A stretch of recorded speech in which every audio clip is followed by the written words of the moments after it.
Let's start with the third chapter of business study, business environment. सबसे पहले हम देखेंगे बिजनेस एनवायरनमेंट की डेफिनेशन। बिजनेस एनवायरनमेंट क्या होता है? सम टोटल, वो सारी चीजें। कौन कौन सी? All individual. इंडिविजुअल कौन? जो लोग जुड़े हुए हैं बिजनेस से। अभी हम देखेंगे कौन होते हैं इंडिविजुअल की कैटेगरी में, कौन कौन लोग आएंगे। All individual. इंस्टीट्यूशन, इंस्टीट्यूशंस यानी ऑफिसेस या फिर कुछ जो लोग बिजनेस से जुड़े हुए हैं इंस्टीट्यूशन को भी हम देखेंगे कौन कौन। And other forces, other forces में हमारी और भी फोर्सेस है that are outside the control of business, जो बिजनेस के कंट्रोल में नहीं होता है।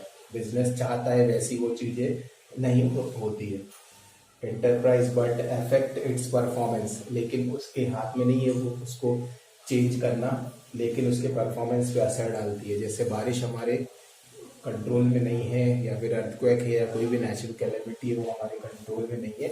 उसी तरह कुछ चीजें होती है जो बिजनेस के हाथ में नहीं होता है, लेकिन वो पॉजिटिव या नेगेटिव असर डालता है बिजनेस के ऊपर।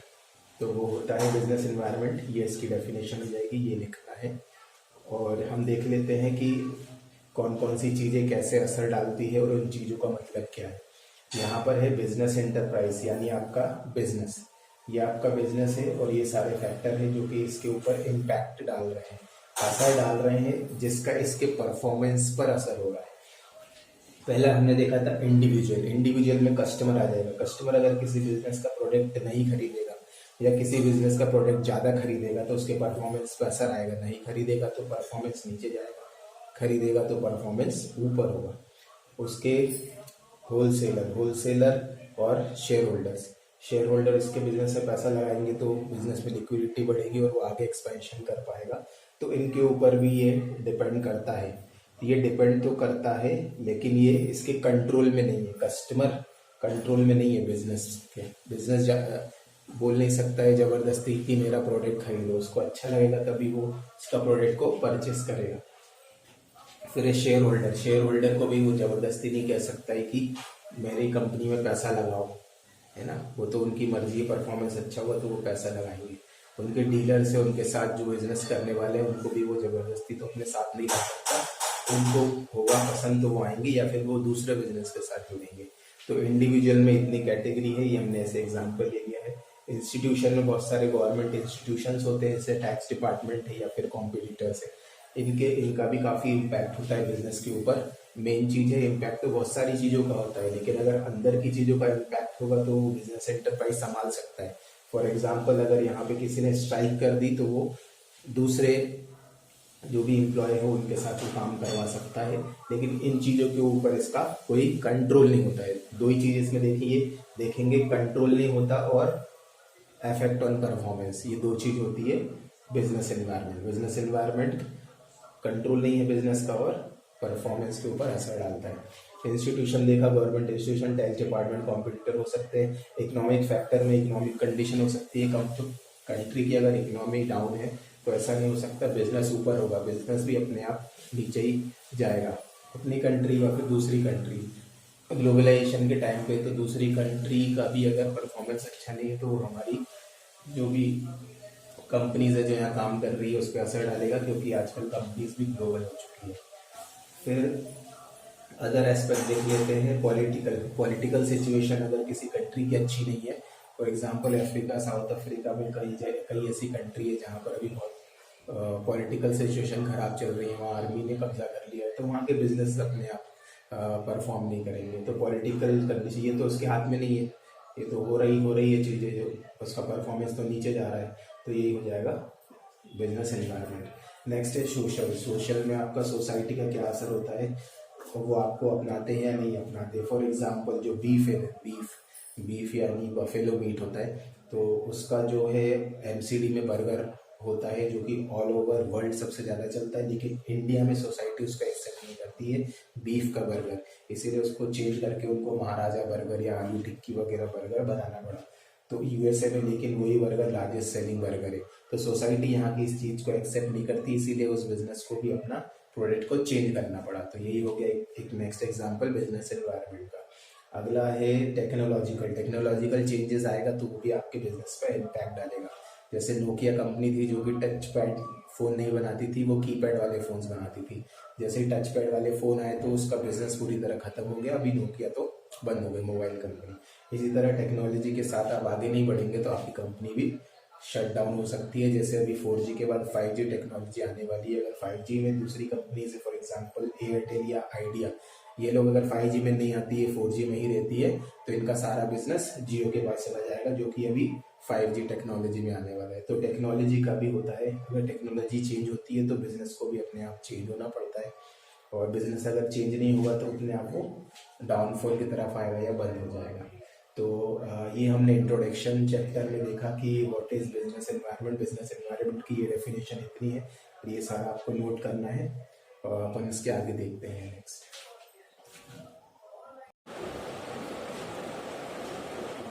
Students, 12th class business environment, next topic है फीचर्स ऑफ बिजनेस एनवायरनमेंट। इसको फीचर्स को आप कैरेक्टरिस्टिक भी बोल सकते हैं।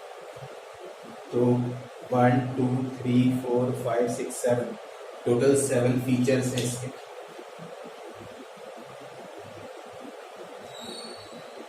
देखते हैं, पहला है टोटलिटी ऑफ एक्सटर्नल फोर्सेस, यानी sum total of all the forces. तो बिजनेस एनवायरनमेंट में सारी फोर्सेस इंक्लूड होकर इफेक्ट डालती है, जिसमें पॉलिटिकल, इकोनॉमिकल, टेक्नोलॉजिकल, सोशल, इन सभी को मिलाकर बोला गया है एक्सटर्नल फोर्सेस। तो ये सारे ही फोर्सेस का असर पड़ता है बिजनेस एनवायरनमेंट के ऊपर। इंटर रिलेटेड मतलब होता है काफ़ी चीज़ें एक दूसरे से जुड़ी हुई होती है। Different part of business environment are inter related.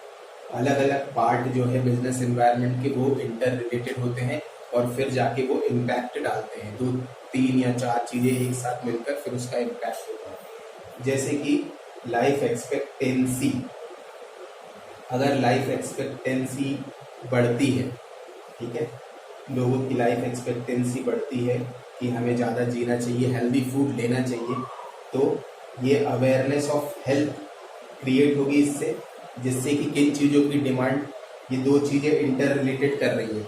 अगर लाइफ एक्सपेक्टेंसी बढ़ रही है और पब्लिक में अवेयरनेस ऑफ हेल्थ भी बढ़ रहा है, तो ये किन प्रोडक्ट पे इम्पैक्ट डालेगी, तो इसमें decrease in the demand of unhealthy product.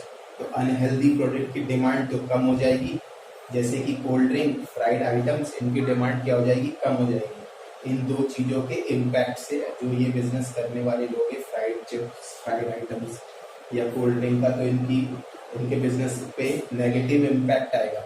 लेकिन पॉजिटिव इम्पैक्ट किन पर आएगा, जो हेल्दी फूड आइटम्स बनाते हैं, आयुर्वेदिक आइटम्स बनाते हैं, ऑर्गेनिक आइटम्स बनाते हैं, इनके सेल्स में एकदम से जंप आ जाएगा। अगर ये दोनों चीज़ें इंटर रिलेटेड हो जाती है, तो ये इंटर रिलेटेड कंसेप्ट बोला है कि 2-3 चीज़ें मिलाकर एक इम्पैक्ट लाती है। उस इम्पैक्ट का फिर असर होता है बिजनेस के ऊपर, कहीं पे नेगेटिव होगा, कहीं पे पॉजिटिव होगा। हेल्दी चीज़ों के ऊपर पॉजिटिव इम्पैक्ट होगा और अनहेल्दी पे नेगेटिव इम्पैक्ट होगा। फिर देख लेते हैं स्पेसिफिक एंड जनरल फोर्सेस। 2 तरीके की फोर्सेस काम करती है बिजनेस एनवायरनमेंट में। एक होती है स्पेसिफिक फोर्सेस। स्पेसिफिक फोर्सेस में आती है आपकी investor, customer, competitor and supplier. ये वो फोर्सेस है जो कि डायरेक्टली बिजनेस से जुड़े हुए हैं, जिनका डे टू डे में मिलना होता है बिजनेसेस से, और ये डे टू डे का इम्पैक्ट डाल सकते हैं। दे इम्पैक्ट डायरेक्टली। फिर एक होता है जनरल फोर्सेस। जनरल फोर्सेस में वो पूरे एरिया को इम्पैक्ट डालता है, उस इम्पैक्ट की वजह से हमारे बिजनेस को भी इम्पैक्ट होता है। तो जनरल फोर्सेस में आ जाएगा सोशल फैक्टर आ जाएगा, पॉलिटिकल फैक्टर आ जाएगा, फिर नीचे इसमें आपको शायद नहीं दिख रहा होगा लीगल फैक्टर है, और इसके नीचे टेक्नोलॉजिकल फैक्टर है जो हम डिस्कस कर चुके हैं। तो ये सारी चीज़ें क्या है, ये डायरेक्टली तो जुड़े हुए नहीं है हमारे बिजनेस से, लेकिन ओवरऑल अगर इनमें चेंज आता है तो इसकी वजह से हमारे बिजनेस के ऊपर भी इम्पैक्ट पड़ता है। तो ये 2 फोर्सेस है, स्पेसिफिक और जनरल फोर्स। नेक्स्ट पॉइंट है डायनेमिक। बिजनेस एनवायरनमेंट कैसा होता है, डायनेमिक इन नेचर होता है, जो कि हमेशा चेंज होता रहता है। एक ही तरीके का एनवायरनमेंट तो होगा नहीं, जिस तरीके से एक ही सीजन नहीं हो सकता, उसी तरह एक ही तरीके का बिजनेस एनवायरनमेंट नहीं हो सकता है। तो आपका ये चेंज होता रहता है। अगर आप अभी अपने बिजनेस में अच्छा कर रहे हो तो आगे चल के हो सकता है आपका एक न्यू कॉम्पिटिटर आ जाए, तो उसकी वजह से आपको आपके बिजनेस में इम्पैक्ट पड़े, आपकी सेल्स डाउन हो जाए। Change in the customer preference, customer का प्रेफरेंस चेंज हो जाए, है ना। कभी वो ऑयली फूड ज़्यादा खा रहा था, अब जाके उसको हेल्दी फूड चाहिए, तो उसका प्रेफरेंस चेंज हो सकता है, तो इससे आपके बिजनेस में भी इम्पैक्ट हो सकता है। टेक्नोलॉजी चेंज होती है तो उसकी वजह से भी बिजनेस पे इम्पैक्ट पड़ता है। अनसर्टेनिटी है, नेक्स्ट क्या होता है, बिजनेस इन्वायरमेंट अनसर्टेन होता है, यानी इसको प्रेडिक्ट करना बहुत डिफिकल्ट है कि आगे क्या होने वाला है, आगे हमारा सामान कस्टमर खरीदेगा या नहीं खरीदेगा, आगे चल के कोई हमारा कॉम्पिटिटर तो नहीं आ जाएगा, या आगे कोई चेंजेस तो नहीं आ जाएंगे बड़े। जैसे कि फॉर एग्जांपल अभी गाड़ियों में आपका इलेक्ट्रिक व्हीकल्स आने वाली है फ्यूचर में, तो अभी से जो भी पेट्रोल डीजल पे चलने वाली व्हीकल्स है उनके जो भी मैन्युफैक्चरर है उन्होंने प्लान बना लिया कि हमें किस तरीके से इलेक्ट्रिक में आना चाहिए। अगर वो इस तरह से नहीं करेंगे तो फ्यूचर में आने वाले टाइम पे ये गाड़ियाँ तो चलेगी ही नहीं, पेट्रोल डीजल वाली। फिर है कॉम्प्लेक्सिटी। कॉम्प्लेक्सिटी मतलब ये बहुत कॉम्प्लेक्स होता है, इसको समझना कि अगर आप को लग रहा है कि आपकी सेल जो डाउन हो रही है तो आप एक फैक्टर को नहीं पकड़ पाएंगे कि इतने सारे जो बिजनेस इन्वायरमेंट या बिजनेस फैक्टर है हमारे पास, उसमें से कौन सा रिस्पॉन्सिबल है हमारे सेल के कम होने के। तो ये डिपेंड होता है बहुत सारी चीज़ों के, ये एक सिंगल फैक्टर के ऊपर रिस्पॉन्सिबिलिटी नहीं होती, इसलिए इसको कॉम्प्लेक्स बोला गया है कि ये 2-3 चीज़ों का या तो मिलकर कोई इम्पैक्ट आता है या किसी एक चीज़ का, पर वो क्या समझना थोड़ा सा मुश्किल हो जाता है कि किस फैक्टर का इम्पैक्ट हमारे बिजनेस पे पड़ रहा है। लास्ट वाला टॉपिक है रिलेटिविटी। रिलेटिविटी का मतलब है कि एक ही चीज़ हर जगह तो वर्क करती नहीं है। जैसे मैंने पिछली स्लाइड में एग्जांपल दिया था कि जो मैकडोनल्ड का बीफ वाला बर्गर है वो ऑल ओवर द वर्ल्ड तो बहुत अच्छा बिक रहा है, लेकिन इंडिया में बिल्कुल नहीं बिकता है वो। तो रिलेटिविटी मीन्स होता है environment is different for different country. तो हर एक देश का अपना अलग एक एनवायरनमेंट होता है, तो जरूरी नहीं है जो फैक्टर यहाँ पे बिजनेस बढ़ाने के लिए रिस्पॉन्सिबल हो वही सेम फैक्टर आपको दूसरी कंट्री में भी अपने बिजनेस को बढ़ाने के लिए काम आ जाएंगे। जैसे कि पॉलिटिकल कंडीशन ही अलग अलग होती है कंट्रीज की। अमेरिका और इंडिया का एग्जाम्पल है, जहाँ तक पॉलिटिकल सिचुएशन है वो तो हमारे इंडिया में स्टेट टू स्टेट भी काफ़ी डिफरेंट है। कई स्टेट में बीजेपी है, कई स्टेट में दूसरी पार्टीज है, तो यहाँ भी पॉलिटिकल चेंजेस है, तो इसकी वजह से भी हमारे बिजनेस में इम्पैक्ट आता है। तो ये हमने 7 फीचर्स देखे, इसको एज इट इज नोट करना है आपको। बिजनेस एनवायरनमेंट का फीचर्स ऑफ बिजनेस एनवायरनमेंट, इसमें पहला टोटलिटी देखा था, यानी सारे फैक्टर का मिला जुला कर असर होता है। इंटर रिलेटेड मतलब बहुत सारे 2-3 फैक्टर जुड़कर फिर उसका इम्पैक्ट हमें देखने को मिलता है। स्पेसिफिक या जनरल। स्पेसिफिक मतलब होता है जो चीज़ें हम बिजनेसमैन से डायरेक्टली जुड़ी हुई है, और जो चीज़ें इनडायरेक्टली जुड़ी है तो वो जनरल फोर्सेस। डायनेमिक यानी चेंज होता रहता है। फिर आपका अनसर्टेनिटी मतलब फ्यूचर प्रेडिक्ट नहीं कर सकते, तो हम कैसे बता सकते हैं आगे क्या हो सकता है हमारे बिजनेस में।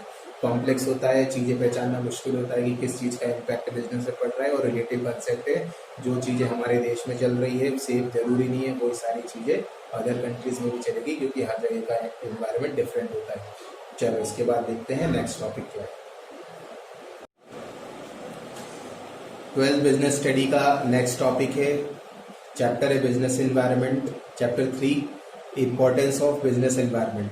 फर्स्ट हम देख रहे हैं यहाँ पे इंपॉर्टेंस में, it enable the firm to identify, यानी कि बिजनेस एनवायरनमेंट हमारे लिए क्यों जरूरी है। अगर हमें बिजनेस एनवायरनमेंट के बारे में सही से जानकारी है तो हम क्या ऐसी चीज़ें कर सकते हैं, वो चीज़ें हम देखेंगे ताकि हमारा बिजनेस उससे इम्पैक्ट कम से कम हो और उसका हम यहाँ तक कि फ़ायदा उठा सकें।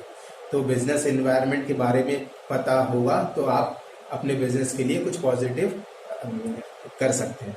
तो पहला देखते हैं, it enables the firm to identify opportunity and getting the first mover advantage. तो अगर आपने बिजनेस एनवायरनमेंट को सही से देखा है आपकी कंपनी ने, तो आप कोई अपॉर्चुनिटी को आइडेंटिफाई कर सकते हैं। जैसे कि रिलायंस ने टेलीकॉम में अपॉर्चुनिटी को आइडेंटिफाई किया, वो तो ऑयल एंड गैस में थी, फिर रिटेल में उन्होंने अपॉर्चुनिटी आइडेंटिफाई की। इसी तरह उन्होंने टेलीकॉम में अपॉर्चुनिटी को आइडेंटिफाई किया और उन्होंने फर्स्ट थी वो कंपनी जो 4G टेक्नोलॉजी में आई, तो उनको एक तो फर्स्ट मूवर एडवांटेज भी हो गया और उनको पता था आगे आने वाला समय जो है 4G का है, तो इसीलिए उनका बिजनेस भी स्केल अप किया। सेकेंड है, it help the firm to identify threat and early warning signal. अगर कोई परेशानी है, अगर कोई प्रॉब्लम है तो बिजनेस को पहले ही पता चल जाएगा। अगर आप बिजनेस एनवायरनमेंट को अच्छे से देखेंगे, अच्छे से स्टडी करेंगे, तो आपको जो भी प्रॉब्लम है वो पहले ही पता चल जाएगी। यहाँ भी हम रिलायंस का एक एग्जाम्पल लेते हैं। रिलायंस में क्या हुआ था, उनका जो बिजनेस है वो है पेट्रोकेमिकल्स का, यानी पेट्रोल डीजल का। तो आने वाले समय में सभी लोग ग्रीन एनर्जी की तरफ डाइवर्ट होंगे, तो वो पेट्रोल और डीजल तो कम बिकेगा, इसलिए उन्होंने पहले ही रिटेल में डाइवर्सिफाई किया अपने बिजनेस को, और उसके बाद रिटेल में अब फिर उन्होंने टेलीकॉम में डाइवर्सिफाई किया। तो उन्होंने पहले ही थ्रेट को आइडेंटिफाई कर लिया कि हाँ आने वाले समय में ये प्रॉब्लम हो सकती है, और उन्होंने अर्ली वार्निंग सिग्नल मिल चुके थे, तो उन्होंने अपने बिजनेस को दूसरी डायरेक्शन में मोड़ दिया। थर्ड देखते हैं हम क्या बोल रहा है, it help in tapping useful resources. जो भी यूजफुल रिसोर्सेज है, बहुत सारे रिसोर्सेज हमें चाहिए होते हैं एक बिजनेस को चलाने में, जैसे मैन पावर हो गया, फाइनेंस हो गया, डिफरेंट गवर्नमेंट की परमिशंस हो गए, बहुत सारे और रिसोर्सेज हैं, लैंड रिसोर्स, वाटर, ये सारे अवेलेबिलिटी चाहिए होती है। तो अगर हम इसके बारे में पहले से पता लगा ले कि आने वाले समय में हमें क्या कितना रिसोर्स किस चीज़ों की ज़रूरत पड़ने वाली है, तो हम उस चीज़ को पहले से ही कर पाएंगे। तो वो यूजफुल रिसोर्स हम पहले एट ए टाइम पर ले पाएंगे। जैसे पैसे की ज़रूरत है, आपको एक टाइम बाद लगेगा कि 2-3 साल में हमें एक्सपेंशन करना है, तो पैसे की रिक्वायरमेंट है, तो हम उसका पहले से अरेंजमेंट कर लेंगे। तो ये बिजनेस एनवायरनमेंट हमें ये फोकस या पावर या फ्यूचर में देखने की क्षमता प्रोवाइड करता है। फोर्थ है, it help in coping with the rapid change. पता है हमें एनवायरनमेंट तो हमेशा चेंज होता रहता है, ये स्टेबल नहीं रहता है। कभी कोई चीज़ होती है पॉलिटिकली हो, चाहे इकोनॉमिकली, चाहे फिर वो नेचर वाइज हो, तो सारे चैलेंजेस आते रहते हैं। तो अगर हमें फ्यूचर में पता है कि ये चीज़ें हो सकती है, हम 100% तो जज नहीं कर सकते, पर हम एक अंदाज़ा लगा सकते हैं। तो अगर हमें ये पता है कि ये चीज़ें हो सकती है, तो हम उसके हिसाब से पहले से अपने आप को तैयारी कर सकते हैं। जैसे सुनामी आने का अगर पहले पता चल जाता है, तो उस एरिया से, कोस्टल एरिया से लोगों को हटा दिया जाता है। तो यही बिजनेस एनवायरनमेंट का फ़ायदा है। अगर आपको बिजनेस एनवायरनमेंट, अगर आप देखते हैं अपने बिजनेस के आसपास का, आपको कुछ अंदाज़ा है कि ये रैपिड चेंज हो रहा है, आगे क्या चेंज हो सकता है, तो आप उसके हिसाब से अपने आप को चेंज कर सकते हैं। जैसे कि अभी आने वाले टाइम में आपको इलेक्ट्रिक व्हीकल देखने को मिलेंगे, तो बहुत सारे बिजनेस जो है गाड़ियों के, वो अपने आप को इलेक्ट्रिक व्हीकल की तरफ अभी से ले जा रहे हैं। See the change around and change business according to it. अपने आसपास के चेंज को देखो और अपने बिजनेस को उसके हिसाब से ढाल दो। नेक्स्ट है 5वां point, it help in assisting in planning and policy formulation. Planning क्या होता है, एक फ्यूचर का कंसेप्ट होता है। प्लानिंग मतलब आप फ्यूचर के लिए कोई प्लान बना रहे हैं या कोई पॉलिसी बना रहे हैं, फ्यूचर गाइडेंस। तो ये चीज़ें आप कैसे बनाएंगे, फ्यूचर को जज करके बनाएंगे। फ्यूचर आप देखो कैसा हो सकता है, आने वाले समय में कंडीशन क्या हो सकती है, कस्टमर कौन सी प्रोडक्ट को लेना चाहता है, क्या चीज़ें हो सकती है, उसके हिसाब से आप अपने प्लानिंग को या पॉलिसी को फॉर्मुलेट करिए। तो ये बिजनेस एनवायरनमेंट आपको ये शक्ति देता है, ये पावर देता है कि आप पहले से ही फ्यूचर को थोड़ा जज कर सके और इसके हिसाब से अपने प्लान को और पॉलिसी को बना सके। लास्ट पॉइंट है इसमें, it help in improving the performance. अगर आप ये सब चीज़ें करेंगे तो आपका परफॉर्मेंस अपने आप पे इंक्रीज होगा। अगर फ्यूचर को आपने सही जज कर लिया कि हाँ ये कंडीशन हो सकती है, तो आपने अगर उसी हिसाब से स्टेप को उठाए, तो आपका बिजनेस क्या हो सकता है, इम्प्रूव हो सकती है उसकी परफॉर्मेंस। तो बिजनेस को हमेशा देखते रहना चाहिए, अंदर अपने बिजनेस के बाहर माहौल क्या चल रहा है, कौन हमारे कॉम्पिटिटर है, क्या चीज़ें ज़्यादा सेल हो रही है, कस्टमर का प्रेफरेंस क्या है, गवर्नमेंट की पॉलिसीज़ क्या है, फॉरेनर्स प्रोडक्ट के बारे में क्या सोचते हैं। तो ये सारी चीज़ें आपको पता होगी, तो उसके हिसाब से आप अपने बिजनेस को ढाल सकेंगे, क्योंकि ये कॉन्स्टेंटली क्या होता है, चेंज होता है एनवायरनमेंट। आप उसके बारे में जज करते रहिए हमेशा और परफॉर्मेंस अपना बढ़ाते चलिए। Adopt the business according to it. Okay, ठीक है, अब हम नेक्स्ट टॉपिक देखेंगे इसके बाद। Let's start new topic, chapter 3 business environment. Next topic है डायमेंशंस ऑफ बिजनेस एनवायरनमेंट। तो कितने डायमेंशंस होते हैं, यानी एरियाज, डायमेंशन को एरियाज भी बोल सकते हैं। तो 5 डायमेंशंस होते हैं। तो जैसे चार्ट में दिख रहा है, इकोनॉमिक, टेक्नोलॉजिकल, और फिर यहाँ सोशल, लीगल और पॉलिटिकल। एक एक करके डिस्कस कर लेते हैं कि ये जो एलिमेंट्स हैं ये क्या इम्पैक्ट डालते हैं बिजनेस एनवायरनमेंट पे। फर्स्ट है इकोनॉमिक एनवायरनमेंट। इकोनॉमिक एनवायरनमेंट में आ जाएगा इंटरेस्ट रेट। आपका जो बैंक हमें चार्ज करता है इंटरेस्ट रेट, जब हम लोन लेते हैं, तो इंटरेस्ट रेट कम होगा तो लोग ज़्यादा पैसे लेंगे बैंक से और आपके ज़्यादा प्रोडक्ट सेल होंगे मार्केट से। ठीक है, व्हीकल लोन हो गया या होम लोन हो गया, इन पे अगर कम इंटरेस्ट लगता है तो लोग ज़्यादा लोन लेते हैं। फिर है नेक्स्ट इन्फ्लेशन। अगर महंगाई होगी तो मार्केट में प्रोडक्ट क्या होंगे, कम बिकेंगे। फिर है next change in disposable income. Disposable income अगर डिस्पोजेबल इनकम अगर बढ़ेगी पब्लिक के हाथ में, डिस्पोजेबल इनकम का मतलब होता है कि एक्स्ट्रा मनी सब खर्च करने के बाद, तो ऐसा अमाउंट बढ़ेगा तो मार्केट में प्रोडक्ट की परचेस बढ़ेगी और अकाउंट में भी पैसा डिपॉजिट होगा अगर डिस्पोजेबल इनकम लोगों के हाथ में होगी। तो डिस्पोजेबल इनकम मतलब सारे खर्चे निकालने के बाद जो एक्स्ट्रा पैसा बचता है वो। स्टॉक मार्केट अगर ऊपर जा रहा है मतलब इकोनॉमी काफ़ी स्ट्रांग है और प्रोडक्ट अच्छे से बिकेंगे तो उसमें आप अलग स्ट्रेटजी बनाएंगे बिजनेस के लिए। वैल्यू ऑफ रुपीज़ की वैल्यू भी एक इकोनॉमिक एनवायरनमेंट है, तो हम डॉलर से कंपेयर करते हैं रुपी की वैल्यू अगर ज़्यादा है तो जो इंपोर्ट करता है चीज़ों को वो फायदे में रहेगा और एक्सपोर्टर ऑपोजिट वे में। अगर रुपी की वैल्यू कम है तो एक्सपोर्टर को फायदा होता है, तो इसकी वजह से भी हमारे बिजनेस को इम्पैक्ट होता है। Next social environment. Social environment में सारी चीज़ें आ जाएगी जो सोसाइटी से रिलेटेड है, जिसमें custom, tradition, value, social trend, society क्या करती है, सोसाइटी की कुछ एक्सपेक्टेशन होती है बिजनेस से। तो ट्रेडिशन के लिए एग्जांपल दिया है जैसे सोशल प्रैक्टिस जो कि काफ़ी सालों साल से, सेंचुरी से चली आ रही है, जैसे कुछ फेस्टिवल्स है ये सोशल इन्वायरमेंट में आ जाएंगे, दिवाली, ईद, क्रिसमस। इनमें क्या होता है इस टाइम पर ऐसे प्रोडक्ट की डिमांड ज़्यादा होती है जो इन फेस्टिवल से रिलेटेड है। जैसे कि अपॉर्चुनिटी किसके लिए बन जाती है यहाँ पर, ग्रीटिंग कार्ड्स वगैरह ज़्यादा सेल होंगे, स्वीट्स हो गया, चॉकलेट हो गया या कॉन्फेक्शनरी आइटम हो गया, ये सारी चीज़ें। और एक और सोशल इन्वायरमेंट का एग्जाम्पल है हेल्थ एंड फिटनेस। शहरों में ज़्यादा हेल्थ एंड फिटनेस पे जोर दिया जाता है, तो यहाँ पर क्या होता है काफ़ी सारे जिम वगैरह खुलते हैं, जिम की बिजनेस के लिए ज़्यादा अपॉर्चुनिटी होती है और हेल्थी फूड या ऑर्गेनिक फूड की अच्छी डिमांड होती है और सप्लीमेंट्स की भी डिमांड होती है। तो चलिए इसके बाद हम नेक्स्ट थर्ड देखेंगे। नेक्स्ट हम थर्ड वाला देखेंगे टेक्नोलॉजिकल एनवायरनमेंट। टेक्नोलॉजिकल एनवायरनमेंट में साइंटिफिक इम्प्रूवमेंट है, इनोवेशन है। जैसे कि आजकल मोबाइल पे एड्स का काफ़ी ज़्यादा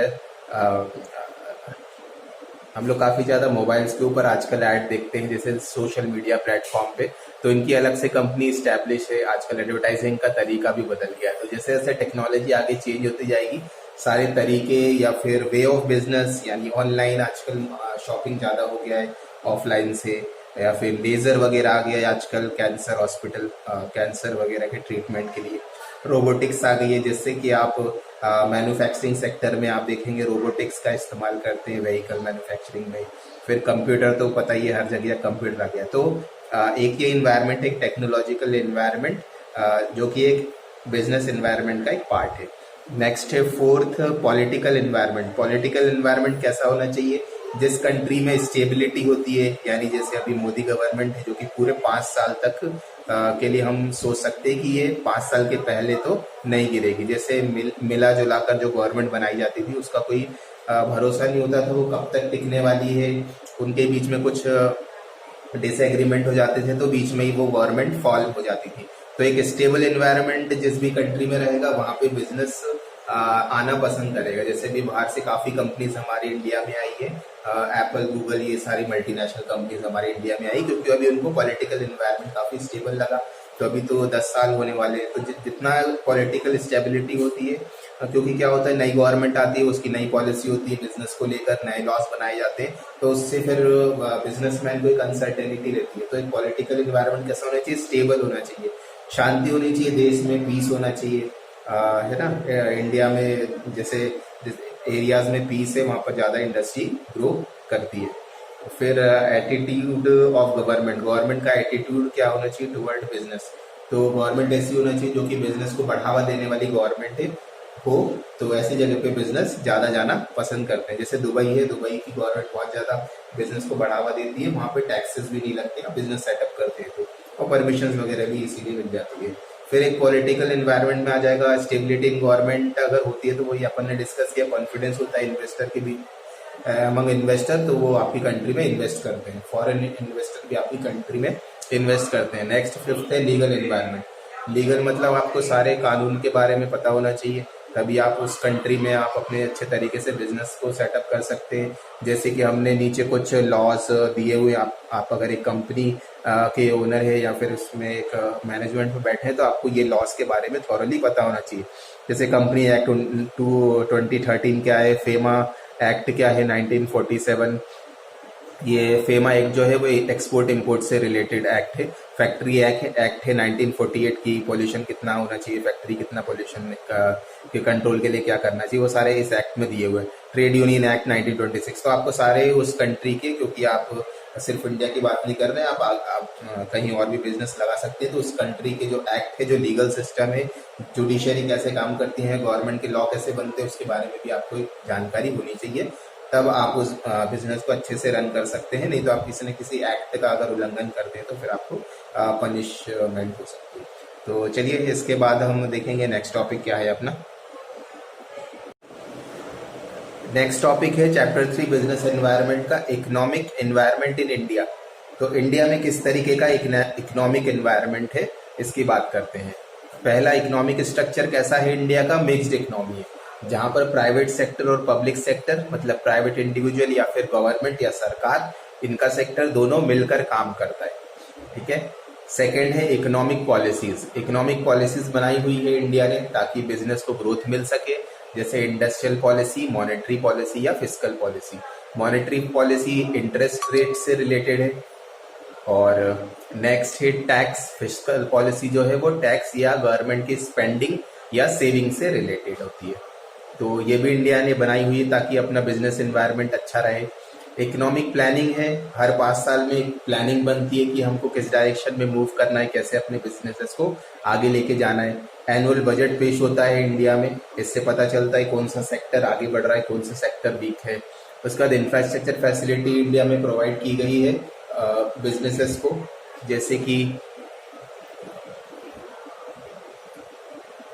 इंफ्रास्ट्रक्चर फैसिलिटी में फाइनेंशियल सिस्टम बना हुआ है, बैंकिंग सिस्टम बना हुआ है, ट्रांसपोर्टेशन डेवलप किया गया है, कम्युनिकेशन आईटी को डेवलप किया गया हुआ है, और सारी कंपनी अपना जो है एनुअल रिजल्ट हर साल निकालती है। तो इससे हमें पता चलता रहता है कि हमारे जो बिजनेसेस है वो कैसे रन कर रहे हैं।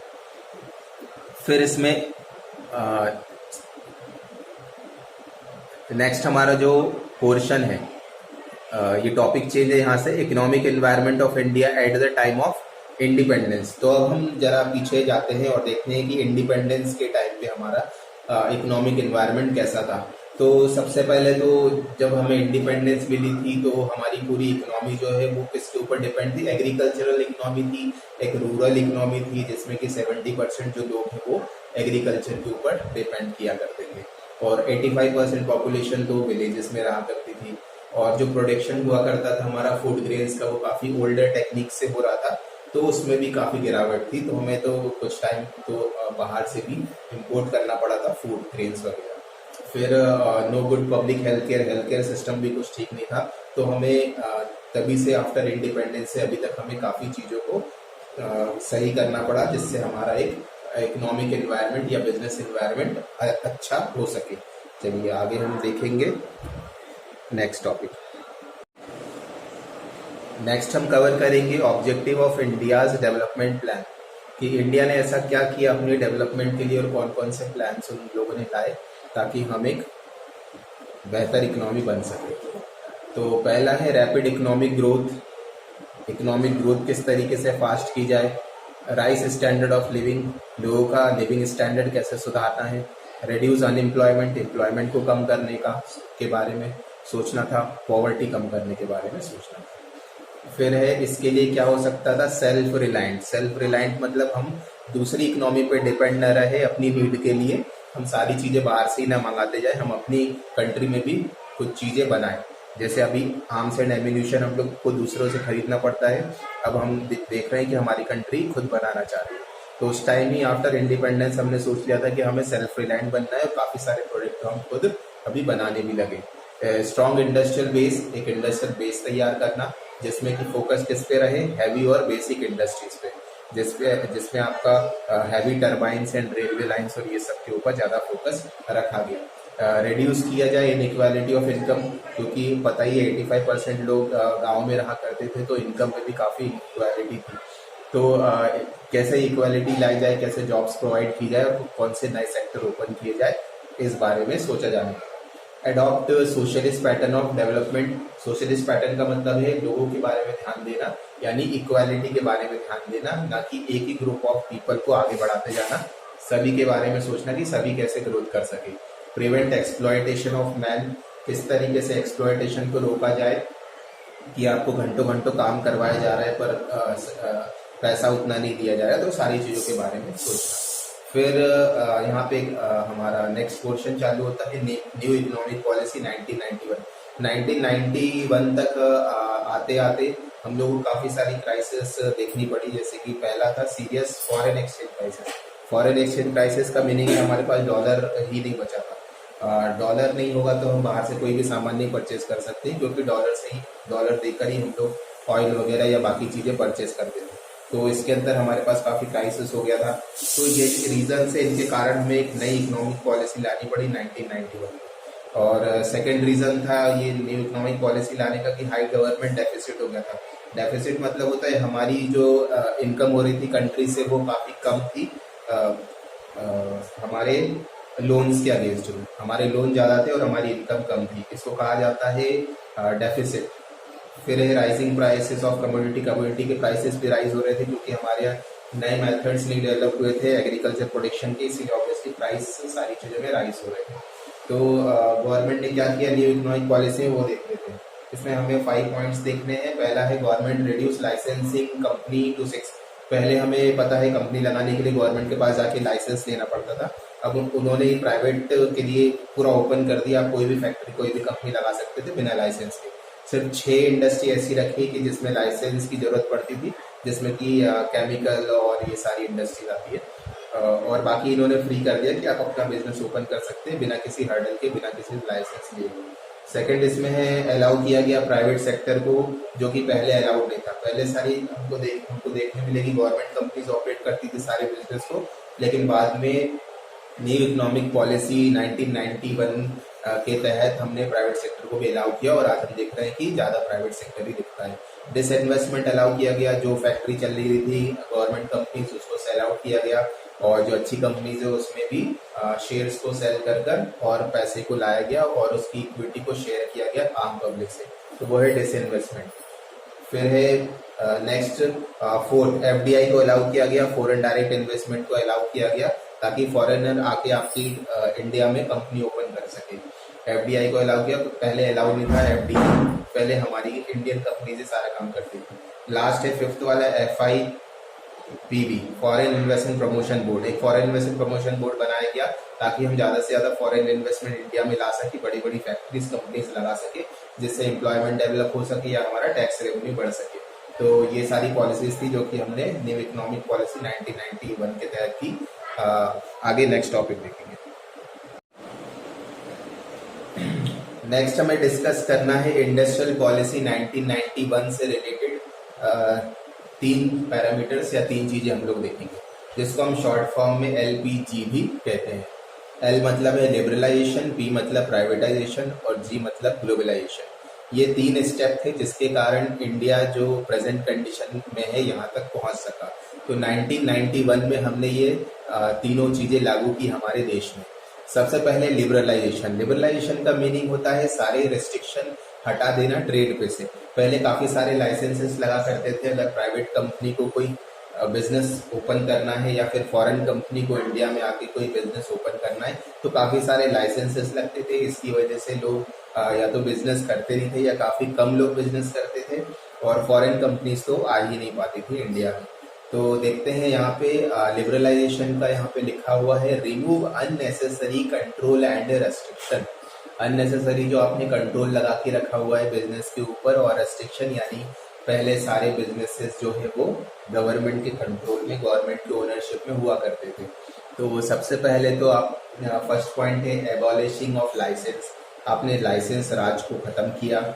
सेकेंड है freedom in deciding scale of business activity, आपको बिजनेस कितना बढ़ाना है, आपको बिजनेस इंडिया से बाहर ओपन करना है, आपको बिजनेस को कम करना है, ये सारे डिसीजन भी अब एक प्राइवेट ओनर ले सकता था, जो कि पहले कंट्रोल में था गवर्नमेंट एजेंसीज के।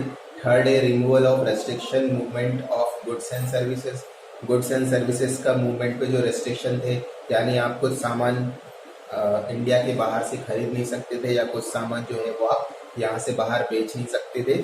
यानी सिंपल है, एक्सपोर्ट और इम्पोर्ट पे से सारे रेस्ट्रिक्शन को रिमूव कर लिए गए।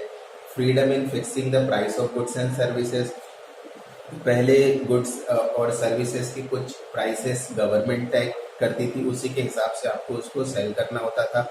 जैसे कुछ टाइम तक तो पेट्रोल डीजल के प्राइस भी गवर्नमेंट के हाथ में होते थे, अभी तो गवर्नमेंट ने उसको मार्केट रेट के ऊपर छोड़ दिया है, इसीलिए आपको काफ़ी ज़्यादा मूवमेंट पेट्रोल डीजल के प्राइसेस में भी देखने को मिलता है। तो अब ये प्राइवेट जो ओनर है, प्राइवेट बिजनेस है, वो अपने प्राइस जो भी अपने गुड्स या सर्विस वो प्रोवाइड कर रहे हैं पब्लिक को, उसके वो खुद ही डिसाइड कर सकते थे। यहाँ पर अब सरकार का या गवर्नमेंट का कोई कंट्रोल नहीं था। फिर यहाँ पे क्या हुआ, 1991 के बाद से रिड्यूसिंग टैक्स, काफ़ी सारे टैक्स कम कर दिए गए ताकि इजीली लोग आके बिजनेस कर सके और बिजनेस ओपन कर सके ज़्यादा से ज़्यादा। सिंप्लीफाई किया गया एक्सपोर्ट और इम्पोर्ट को, जो डॉक्यूमेंटेशन प्रोसेस था वो भी सिंप्लीफाई किया गया, कोई भी चीज़ें एक्सपोर्ट या बाहर से इम्पोर्ट करने के लिए। फॉरेन कैपिटल को अट्रैक्ट किया गया, क्योंकि हमारे यहाँ की जो कंपनीज थी वो इतनी कैपेबल नहीं थी कि टेक्नोलॉजी हो उनके पास, तो इसीलिए बड़ी बड़ी कंपनीज कोलैबोरेशन में बनाई गई। जैसे मारुति और सुजुकी है, मारुति गवर्नमेंट कंपनी थी इंडिया की, सुजुकी जापान की कंपनी थी जो कि टेक्नोलॉजी इंडिया में लेके आई कार मैन्युफैक्चरिंग की। हीरो होंडा बना, हीरो मुंजाल ग्रुप का है आपका, और होंडा फिर जापान से। तो हम लोगों ने ऐसे कोलैबोरेशन कर करके यहाँ तक इंडिया को लेके आए हैं टेक्नोलॉजी के डिपार्टमेंट में, और टेक्नोलॉजी को कैसे इम्प्रूव किया गया इसके बाद से, यानी फॉरेन कंपनीज को अलाउ किया गया इंडिया में वर्क करने के लिए, पहले ऐसा नहीं था। फिर है सेकंड, हम लोग देखते हैं प्राइवेटाइजेशन। प्राइवेटाइजेशन का मतलब होता है कि गवर्नमेंट अपनी कंपनी में सिर्फ 51% ओनरशिप रखेगी, बाकी जो है वो पब्लिक को उसको सेल करना होगा। तो इसकी वजह से क्या हो गया कि पब्लिक भी ओनर बन गई गवर्नमेंट कंपनीज की, और उसमें आपका मैनेजमेंट भी कुछ इंक्लूड किया गया प्राइवेट सेक्टर से। तो इससे क्या हुआ, कुछ गवर्नमेंट कंपनीज जो बंद होने की कगार पे थी वो आज अच्छा परफॉर्मेंस कर रही है, या जो परफॉर्मेंस नहीं कर रही थी गवर्नमेंट कंपनी, उसको फुल्ली उसको सेल कर दिया गया किसी प्राइवेट को, या फिर किसी और गवर्नमेंट कंपनी में उसको एमलगेट करा दिया गया, मिला दिया गया। फिर हम देखते हैं इसका last and third point, globalisation. Globalisation part में क्या हुआ, ग्लोबलाइजेशन का मतलब होता है कि अब जो पूरा विश्व जो है वहाँ पे कोई रेस्ट्रिक्शन नहीं है, आप कहीं से भी सामान खरीद सकते हो, कहीं पे भी सामान को सेल कर सकते हो। तो इंडिया 1991 तक ग्लोबलाइज्ड नहीं था, वो कहीं से सामान लेना भी प्रेफर नहीं करता था, ना ही यहाँ से सेल करता था। हाँ, लेता तो जरूर था, जैसे पेट्रोल वगैरह की जो पेट्रोल डीजल है वो तो आपको परचेज ही करना पड़ता है, क्योंकि आपके इंडिया में तो है नहीं। तो हम लोग बाहर से सामान तो ले रहे थे पर बाहर एक्सपोर्ट नहीं कर रहे थे, या फिर इतना ओपनली हम लोग एक्सपोर्ट इम्पोर्ट नहीं कर रहे थे। तो हम लोगों ने ग्लोबलाइजेशन की पॉलिसी को अपनाया 1991 के बाद। तो ये 1991 वाला फिगर याद रखिए, काफ़ी क्वेश्चन में पूछ लेते हैं। नई नई इकोनॉमिक पॉलिसी कब आई, न्यू इंडस्ट्रियल पॉलिसी इंडिया में कब आई, या ग्लोबलाइजेशन कब हुआ, या एलपीजी पॉलिसी कब आई, तो सभी का आंसर 1991 है। ग्लोबलाइजेशन में क्या है, opening economy for the world, दुनिया के लिए अपनी इकोनॉमी को ओपन कर देना। Easy to do business outside the country, देश के बाहर भी आसानी से काम करना, और फॉरेन इन्वेस्टर को बाहर इन्वेस्ट करने में हेल्प करना इंडिया में, और इजी इंपोर्ट एक्सपोर्ट हो जाता है इसकी वजह से। और ये कोट है, ग्लोबलाइजेशन की वजह से क्या हुआ है, world is a global village. अब दुनिया एक ग्लोबल विलेज है, आप कहीं से भी सामान परचेज कर सकते हैं, कहीं भी सामान सेल कर सकते हैं। चलिए, इसके बाद हम नेक्स्ट टॉपिक देखेंगे, chapter number 3, business environment. Last topic है चैप्टर का। इसमें देखते हैं impact of government policy changes on business and industry. जो हम लोगों ने 1991 में जो पॉलिसी चेंज किया, हमारा एलपीजी पॉलिसी लेके आए, उसकी वजह से इंडिया में क्या हुआ, जो कि अभी तक चला आ रहा है। तो पहली चीज जो हुई वो इंक्रीज इन कंपटीशन, बहुत से नए नए प्लेयर्स आ गए एक ही बिजनेस में, इससे कंपटीशन इंक्रीज हुआ। तो कंपटीशन इंक्रीज होना तो अच्छी बात है, पब्लिक को अच्छा सामान मिलेगा और सस्ते रेटों पर सामान मिलेगा। जिस तरीके से टेलीकॉम में हुआ था, जियो आ गया कंपटीशन में और इंटरनेट के रेट इतने नीचे आ गए। तो पहली चीज हुई इंक्रीज इन कंपटीशन। उसके बाद इतने सारे कंपटीशन है, इतने सारे प्रोडक्ट है, तो कस्टमर भी डिमांडिंग हो गया। जो अच्छा प्रोडक्ट देगा उसी से कस्टमर सामान खरीदेगा, और कस्टमर अब अपनी प्रेफरेंस को बता सकता था। उसी तरीके से अब मैन्युफैक्चरर को अपना प्रोडक्ट को प्रोडक्शन करना पड़ता। तो मोर डिमांडिंग कस्टमर हो गया। आज भी वही चीजें हैं। Rapidly changing technological environment, technology बहुत रैपिडली चेंज हो रही थी। यहाँ पे अपने आप को नई टेक्नोलॉजी, नई मशीन और नई नई टेक्निक्स से अपने जो भी प्लांट्स थे उनको चेंज करना था, नई टेक्नोलॉजी लेके आनी थी, तभी आप ये जो इतना बड़ा चेंज हो रहा था उसमें आप पार्टिसिपेट कर पाते। तो टेक्नोलॉजी में भी काफ़ी चेंज हुआ। हम लोग जर्मनी या जापान से नई नई मशीन्स लेके आए इंडिया में और नए नए प्लांट्स को ओपन किया गया। नेसेसिटी फॉर चेंज, तो चेंज की जरूरत पड़ी। पुरानी पॉलिसी जो चली आ रही थी वो अब नहीं चलेगी। अब गवर्नमेंट को अब भी अपनी नई नई पॉलिसीज को बनाना पड़ा जो कि ग्रोथ के सपोर्ट में हो। ऐसी पॉलिसी को डेवलप किया गया बाद में जाके। फिफ्थ पॉइंट है need for developing human resource. अब ह्यूमन रिसोर्स तो हमारे यहाँ टेक्निकल था नहीं, उनको ट्रेन करना बहुत बड़ा एक चैलेंज था जो कि कंपनीज ने ही इस चीज को किया। अपने यहाँ पे ह्यूमन रिसोर्स को रिक्रूट करके उसको ट्रेनिंग वगैरह भी दी, किस तरीके से काम किया जाता है नई मशीन के साथ या फिर अदर चीजों में।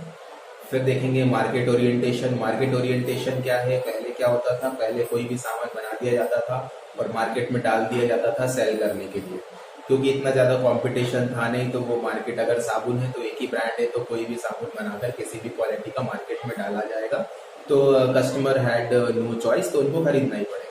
लेकिन अब 1991 के बाद इतना सारा कंपटीशन आ गया और अपना कस्टमर भी डिमांडिंग हो गया। तो अब आपको पहले मार्केट रिसर्च करनी होती है कि आपको कौन सा प्रोडक्ट चलेगा, क्या मार्केट में नहीं है, क्या नया कर सकते हैं। उसी हिसाब से आपको प्रोडक्ट को प्रोड्यूस करना पड़ेगा, फिर मार्केट में लाना पड़ेगा। तो ये चेंज आया। फिर लास्ट चेंज है इसमें loss of budgetary support to the public sector. Public sector जो सरकारी कंपनियां थी वो इतना अच्छे से चल नहीं पाती थी, हमेशा उनको गवर्नमेंट से पैसा लेना ही होता था। जैसे अभी तक भी इंडियन एयरलाइंस जो है वो नुकसान में चली आ रही है, पर उसको चलाना पड़ता है क्योंकि गवर्नमेंट ऑर्गेनाइजेशन है। तो गवर्नमेंट अपनी जेब से टैक्स पेयर का जो पैसा है वो उसमें डालती जा रही थी, पर अब ये चीजें बंद हो गई थी। 1991 के बाद जो लॉस मेकिंग कंपनीज थी उनको बोला गया अब आप या तो खुद संभालो इसको या फिर दूसरी कंपनीज को सेल आउट करो, और अब गवर्नमेंट इसमें ज्यादा पैसा नहीं लगाएगी। जिसमें चांसेस थे रिवाइवल के गवर्नमेंट कंपनीज के, उसमें थोड़ा बहुत पैसा लगाया गया, नहीं तो या तो वो सेल कर दी गई या फिर उसको प्राइवेटाइज कर दिया गया, उसका कुछ हिस्सा सेल कर दी गया। उससे जो पैसा आया उससे फिर उस कंपनी को स्टैब्लिश किया गया। मतलब अब सेल्फ डिपेंड हो गई सारी कंपनी, चाहे वो सरकारी ही क्यों ना हो। पहले तो गवर्नमेंट से सपोर्ट मिला करता था, पर अब कोई सपोर्ट नहीं मिला और उनको अपने पैरों पे ही खड़ा होना पड़ा। तो इस तरह हमारा थर्ड चैप्टर एंड होता है।